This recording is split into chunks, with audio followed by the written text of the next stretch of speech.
We're here to give you a shortcut to being not just informed, but really truly intrigued. And today, you've handed us a real classic, one that I think almost everyone has a memory of from school, Nathaniel Hawthorne's The Scarlet Letter. Exactly. And people, they remember the bonnet, the Puritans, that big red A. They sort of file it away as this simple moral fable about sin. But that's where they get it so wrong.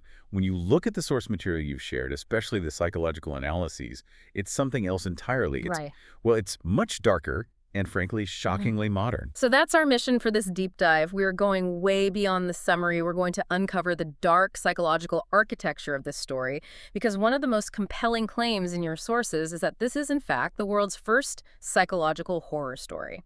That's absolutely the right way to think about it. The terror in this book isn't coming from, ghosts or things jumping out at you. It comes from the crushing, relentless weight of public opinion, of guilt. It is literally the story of a human soul being meticulously, slowly taken apart. And that psychological horror, that's exactly why this book is so important right now. It's almost prophetic, isn't it? It predicted our modern digital age with this terrifying accuracy. It really did. I mean, we are all living in what you could call a digital panopticon, a place where one mistake, one bad tweet, one private moment made public can be branded on your profile forever. Hawthorne absolutely understood that. He knew that the judgment of a community is so much harder to escape than any physical prison. I mean, the core idea in the book is that the hardest prison isn't made of iron and stone. It's made of what other people think of you. Exactly. That fixed, unyielding opinion, that constant surveillance, that feeling that someone is always watching, always judging. That's the real torture. The shame is the sentence, and the community is the jailer. It's such a powerful idea. And the way Hawthorne gets to this idea is so personal. We have to start with the anecdote he himself told about how this whole thing began. Oh, the story of the relic. It's fantastic. Yeah. So you have to picture Hawthorne when he's writing this. He's not some celebrated author yet. He's a struggling, kind of failed writer. He was a civil servant, right? Yeah, a surveyor of customs. Yep. Working in this cold, depressing office in Salem in, 1848. He's surrounded by the ghosts of his own family, the smell of sea salt and old paper. He's poor, he's just been fired. Talk about finding inspiration at rock bottom. Absolutely. So he claims he's rummaging through this dusty old storeroom in the customs house, and he finds this thing, a relic. It's a scrap of fine red cloth, and it's embroidered with this beautiful gold thread in the shape of the letter A. And the legend, the one he puts out there himself, is that when he picked it up and held it to his chest, it burned him like a hot iron. Right. It wasn't just some old piece of fabric. It was like a physical ghost from a time when your private life was public property. Yeah. When shame was literally something you were forced to wear. And he took that idea of a burning fabric, and he used it to perform what one of our sources calls an act of spiritual surgery on his own family and on America itself. It's such an incredible, almost supernatural way to start a novel. Okay, so let's unpack the story for anyone who might have, forgotten the details from high school. Let's do a quick, non-spoiler overview of the world Hawthorne built here. The setting, the key players. The setting is everything. It dictates the entire mood. We're an old Boston, 17th-century Puritan colony. And this is not the Boston we know today. No. This is a world built on austerity. It's all iron and heavy oak and sad-colored clothes. The entire philosophy is that the community's spiritual mission is more important than any individual's happiness or privacy. It feels physically suffocating, just reading it, just heavy with judgment. And into this world walks our main character, Hester Prynne. She's the condemned. She has committed adultery, and for that, she's forced to stand on the public scaffold, which is basically the stage for ultimate public humiliation. And on her chest, she wears this scarlet letter A. And in her arms, she's holding the evidence, the infant, Pearl. Yes, and Pearl is. Yeah. She's the living chaos. She's this wild card dropped into the most rigid system imaginable. And then, of course, you have the other 2 points of this secret, tragic triangle. First, there's Arthur Dimmesdale. He's the young, beloved minister of the colony. Everyone looks up to him. He's eloquent. He's seen as a saint. His reputation is spotless. And then, the fourth figure, Roger Chillingworth. He's this scholarly, weathered man who just sort of appears at the edge of the crowd. He's been missing for years. Everyone assumed he was dead. And he is. He's Hester's long-lost husband, arriving at the exact moment to see his wife publicly shamed. So the basic premise, without giving anything away, is that Hester is forced to wear this A forever, but she absolutely steadfastly refuses to name the father of her child. She defies the church, the state, everyone. And that defiance is what lights the match. Yeah. Because Chillingworth, her husband, he doesn't expose her or cause a scene. He's much smarter than that. He becomes this shadow figure, Yeah. a self-appointed detective who vows silently to find the man who sinned with his wife.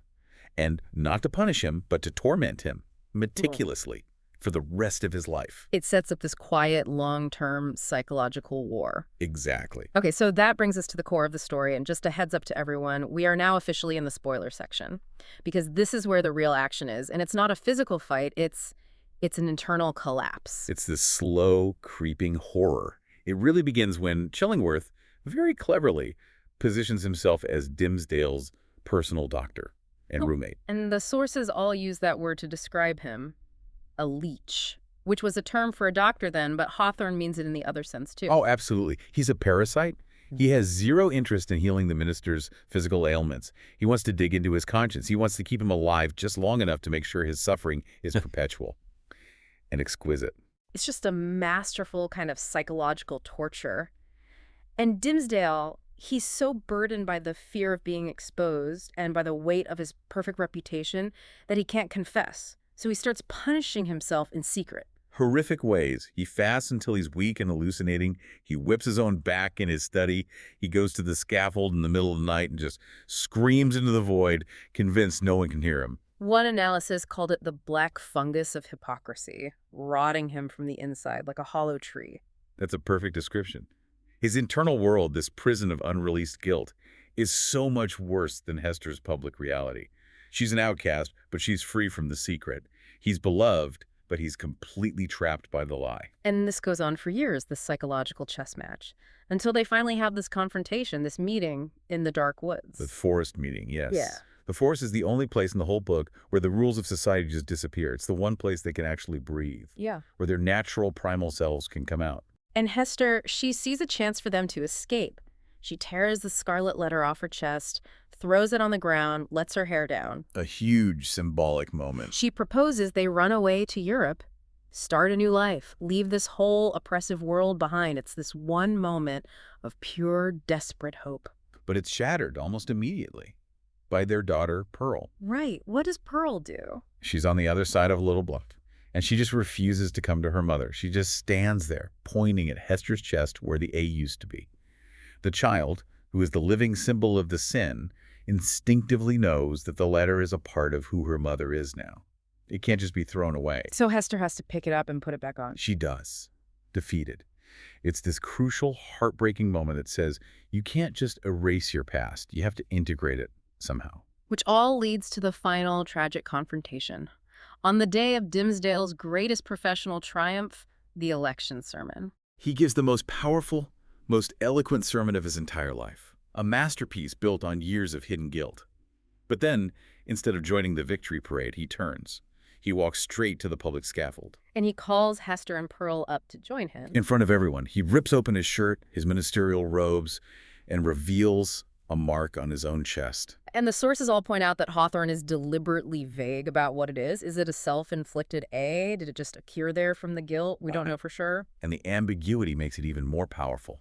But what matters is the act itself. It's total public honesty. And in that one moment of truth, he finds peace. He dies right there in Hester's arms, on the very platform where she was first shamed. The fallout from that is huge. Chillingworth, his purpose in life, his obsession is gone. So he just withers and dies within a year. He has nothing left to live for. And Hester and Pearl vanish for years. But the curse is broken. Pearl ends up becoming this wealthy, respected woman in Europe, completely free of the Puritan world. But, and this is maybe the most radical part of the ending, Hester eventually comes back. Years later, she returns to that same little cottage by the sea, and she puts the Scarlet Letter back on. Not because anyone makes her, by her own choice. She transforms the site of her pain into a place of wisdom and becomes a counselor to other women in trouble. That intensity, that focus on the corrosive power of guilt, it makes so much sense when you dig into Hawthorne's own life. You said he saw writing this book as a kind of spiritual surgery on his family tree. You absolutely cannot separate this novel from his ancestry. Hawthorne was, and this is not an exaggeration, haunted by the legacy of his forefathers, specifically his great-great-grandfather, John Hawthorne. Spelled without the W. Spelled without the W. John Hathorne was a key magistrate in the Salem witch trials in 1692. And the source material points out something really crucial and dark about him. He was the only judge from the trials who never repented, never apologized for his role in executing innocent people. Exactly. All the others, at some point, expressed remorse. But Hathorne remained rigid, unyielding. He was the embodiment of that severe, unforgiving Puritan judgment. And Nathaniel felt that weight, that sin had been passed down through his bloodline. So what did he do? He literally tried to edit his own history. He added a W to his name. Hathorne becomes Hawthorne. It was a very conscious act of trying to create a spiritual and literary break from that past. He's trying to distance himself from what he saw as a moral debt, a curse of intolerance that he was born into. That W is a symbol of his whole artistic project. But the irony is he couldn't really escape it. He ends up stuck back in Salem in that depressing customs office, surrounded by the relics of that same past, and that's where he finds the inspiration for the book. It's an explosion of creativity born from this deep ancestral guilt and, his own professional failure. He took the cold, gray world of his ancestors, and through Hester's story, he painted this vibrant, rebellious, blood-red streak right across it. It wasn't just a novel for him, it was an exorcism. That inherited severity you're talking about, it feels like he just baked it right into the atmosphere of the book. So let's talk about that historical context. What was life actually like in this Puritan panopticon? The key is understanding the collective anxiety. That's the engine of the whole story. For the Puritans, life was a constant spiritual war. They believed they were in a covenant with God and that every single stray thought, any desire that wasn't for God, was a foothold for the adversary. Our sources are clear on this. There was no such thing as a private thought. Privacy was seen as dangerous. And this wasn't just a personal anxiety. It was about the survival of the whole community, right? This idea that one person's secret sin could bring down God's wrath on everyone. That is the absolute key to their surveillance state. They believed if one person was hiding a sin, the entire colony's contract with God was at risk. So if the crops failed or a child got sick, that wasn't just bad luck. It was proof that someone, somewhere, was hiding something. Exactly. It was a sign of God's displeasure. So that creates a society where everyone has to police everyone else. Your neighbor isn't just your neighbor, they're your judge, your moral inspector. Which explains why Dimmesdale's sin is so catastrophic. If the minister, the moral compass of the town, is secretly corrupt, then the whole foundation of their society is a lie. The whole project could collapse. It raises the terrifying question of who, then, is actually pure. And Hawthorne just drives home how grim this society is from the very first page. He talks about the first two things this civilization had to build. Yes, the prison and the cemetery. It's such a stark opening. Before they build anything else, they acknowledge the reality of sin and death. It's a foundation built on human failing and the need for punishment. And yet, right next to that heavy rusted prison door, that symbol of absolute judgment, there's a wild rosebush. In full bloom. It's startling. And that rosebush is, as one source puts it, nature's defiant middle finger to all that gloom. It's Hawthorne saying that passion, life, natural beauty, they can survive even in the most rigid, controlled environment. The natural world, which is later embodied by Pearl, offers this little sliver of mercy of life that refuses to be completely regulated by human law. So if the setting is the prison, the themes are the architecture of shame that built it. This is really the heart of the deep dive. The core dilemma seems to be the individual versus society. And that struggle is just perfectly captured in the contrast between Dimmesdale and Hester.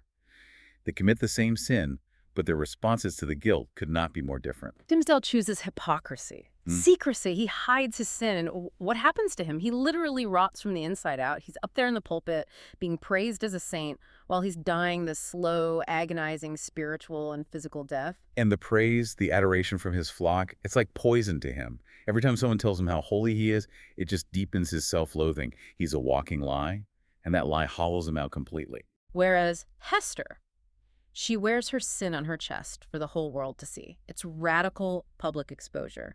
And through sheer endurance, through her good works, she achieves this incredible kind of social redemption. She does. And the key to that is the transformation of the A itself. This isn't just a minor detail, it's the central argument of the novel. It starts as adultery, a mark of shame.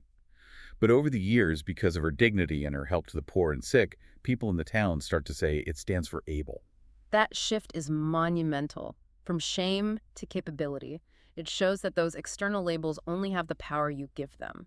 She took the worst thing they could brand her with, and just through her own moral strength, she completely flipped its meaning. She didn't ask for their forgiveness. She didn't need it. She earned their respect by just becoming indispensable, by operating outside their judgment.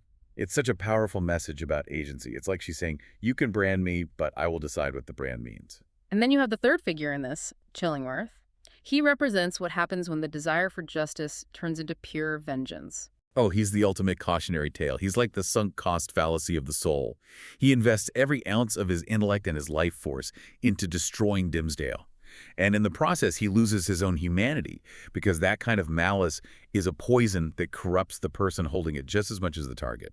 He starts as this rational, scholarly man who was wronged, but he ends up as this twisted, almost demonic figure. The obsession consumes him. It proves that vengeance isn't a cleansing act. It's a spiritual rot.